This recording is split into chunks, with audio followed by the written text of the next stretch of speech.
Good morning. It's lovely to see you. It's me, Teresa, your friend from No Pencil Required. Vicarious trauma, huge, catastrophic, horrific events that happen can send us reeling and really knock us in our emotional state. It can hit all the feels.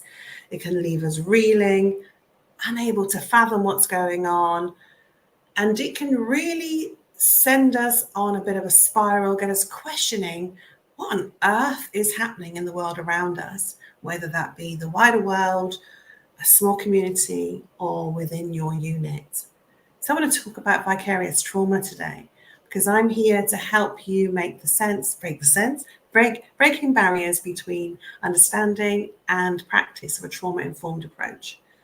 And in light of current events that have happened recently, that the whole news, social media, TV, paper, wherever you're looking, we are exposed to horror stories of tragedy and loss.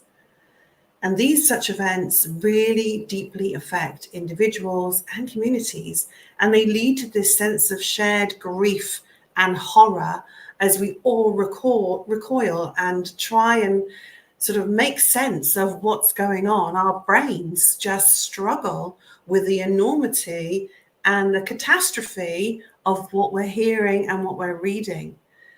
So I want to just talk about maybe what's going on globally, not globally, the recent event in the UK, but actually the vicarious trauma might be something that you are experiencing in your everyday. So I'm not here to discuss contents or topics or specifics about anything in particular, but I just want to touch base with it because I think it's really important.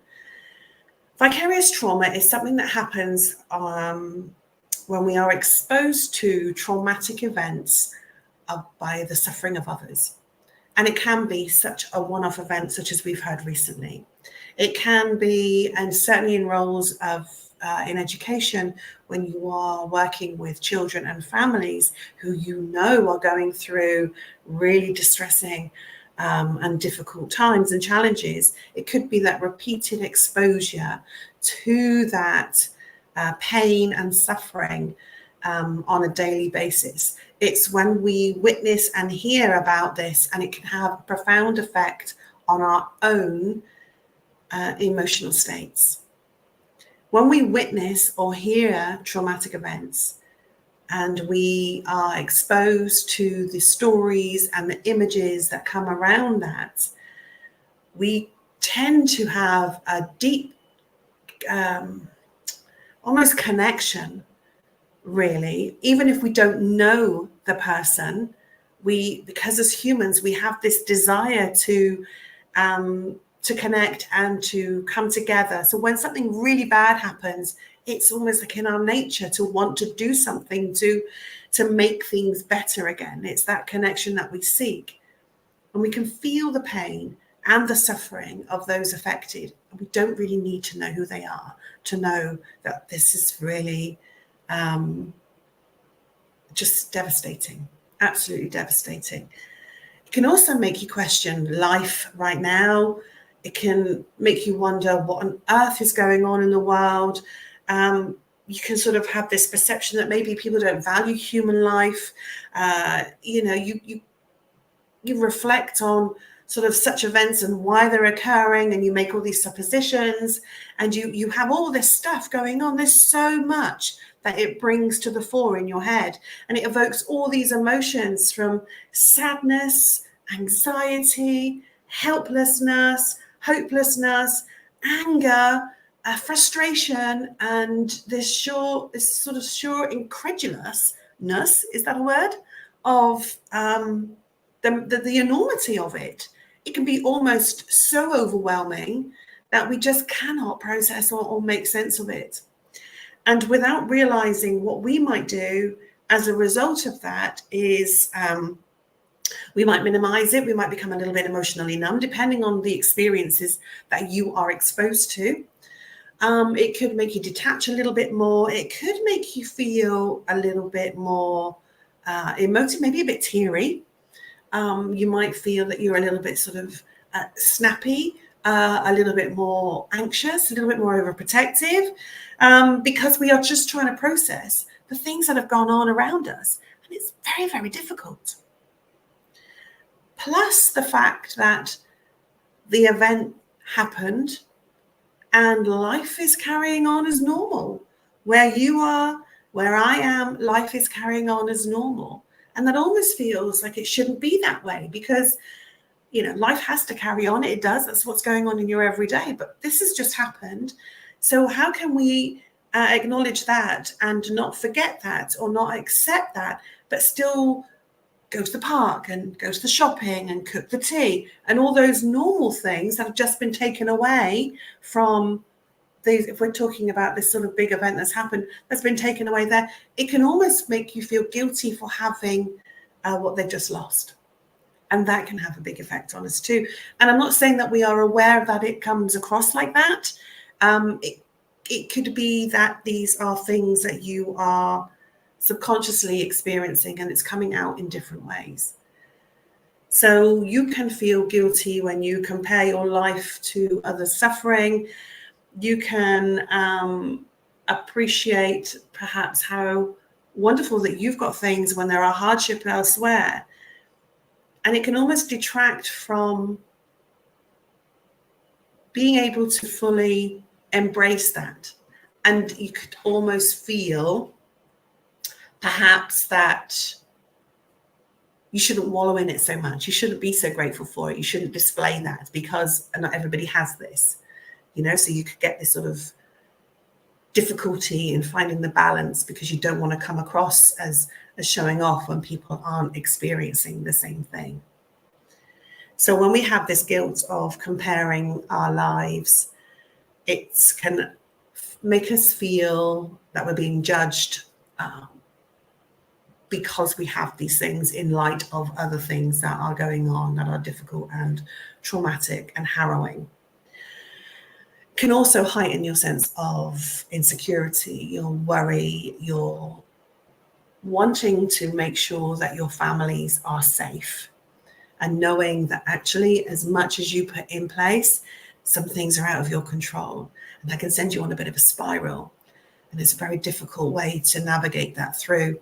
And certainly when we have repeated exposures, because we're not really designed to have all this information coming 24/7 from all angles, and certainly not when it comes through and it's all about the horror stories, it's all about the harrowing and tragic and most unfathomable events that occur, and it's coming at us from all places. Our brains aren't geared up for that, and it's overwhelming.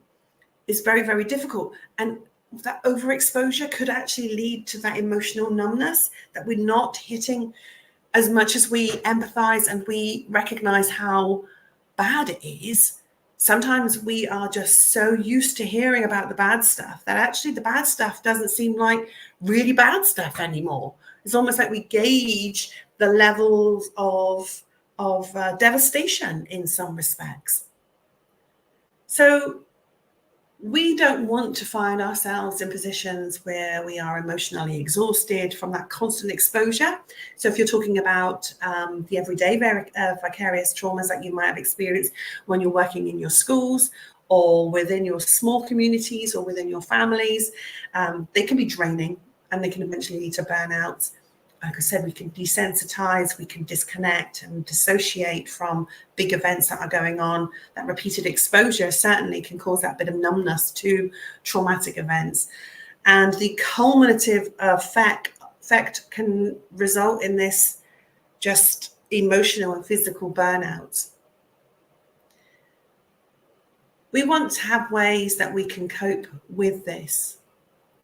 So by I'll share a few things that can help you just process and work through. So if you're feeling very anxious, if you're feeling very emotional, if you're feeling a little bit unstable and not quite sure how to process things that are going on, there's a few things I'm going to suggest with you now that you can take on board that's just going to help you create this sort of regular equilibrium, if you like, this sort of status quo that you know is going to give you this channel that, you know, even if you wobble a little bit, you've got this. It's going to help you through processing what's happening around you. So keeping a regular routine is really key. Having a daily structure that you know and you stick to can provide a sense of normalcy and help reduce stress because you can anticipate what's going to come next in your day. Limit exposure to the news, social media, the stories, the people who are going through this experience, especially before bedtime. So if you can sort of limit that as much as possible, can help you create a more settled mental space before you settle down for sleep. Set boundaries around social media, which is really easier said than done. I get it. Our phones are with us 24/7. We've got 24/7 TV, and you go into the supermarket and you got newspapers. It's just everywhere, and people are talking about it. People are talking about it. Everybody has something to say about it. But if we can create boundaries that just limit our exposure to how much of that we are getting ourselves involved in, that can actually help you to acknowledge, say what you feel what you feel, but not allow it to consume you. Moving your body, getting involved in creative activities is a really good way. It's a nice healthy outlet for those emotions that are storing up. And one of my favorites is journaling. Write it all down. No one needs to see it. It can be a scrap of paper. It can be in your notes on your phone. Just get those thoughts, whatever they are about what's going on, out onto paper, and just get those words out of your head. Can be very cathartic. It can be incredibly freeing, and just allow those emotions that get stored in your body. So you might be feeling that your heart is racing. You might be feeling tight-chested. You might be feeling clammy. You might be feeling it's like a constricted throat. You might be fidgeting with your rings or your ears. You know, you just might be feeling a little bit agitated. If you feel those sensations in your body, journaling is a brilliant way.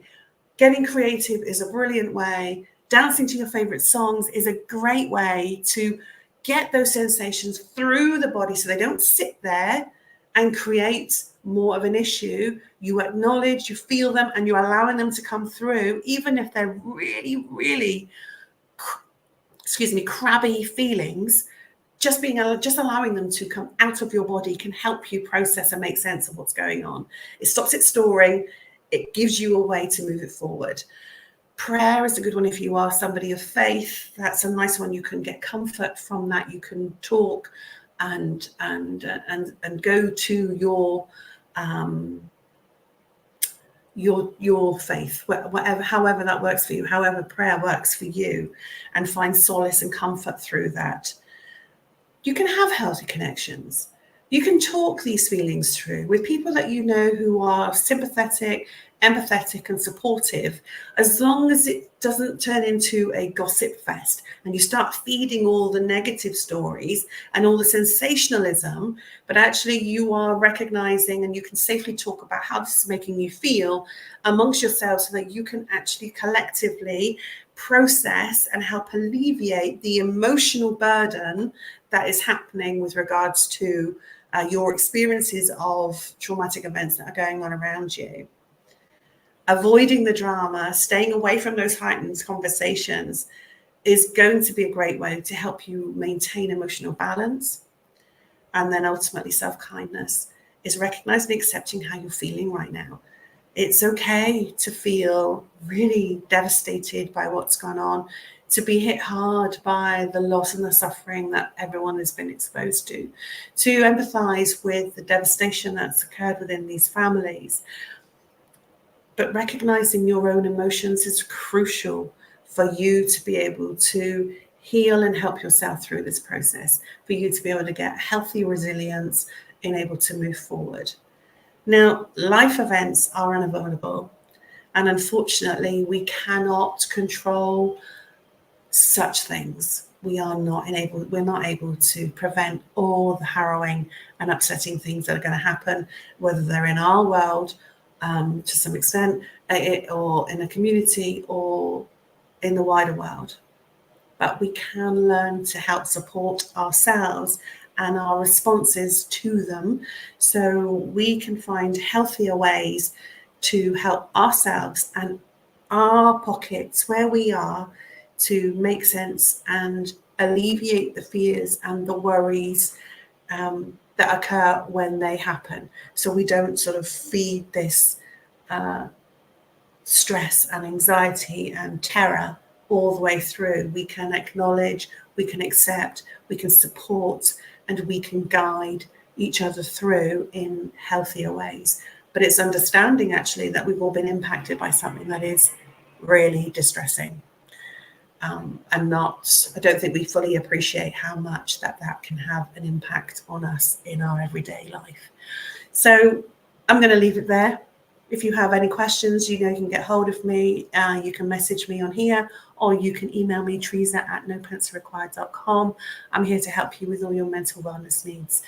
Take care of yourselves, be kind, and I'll speak to you all very, very soon.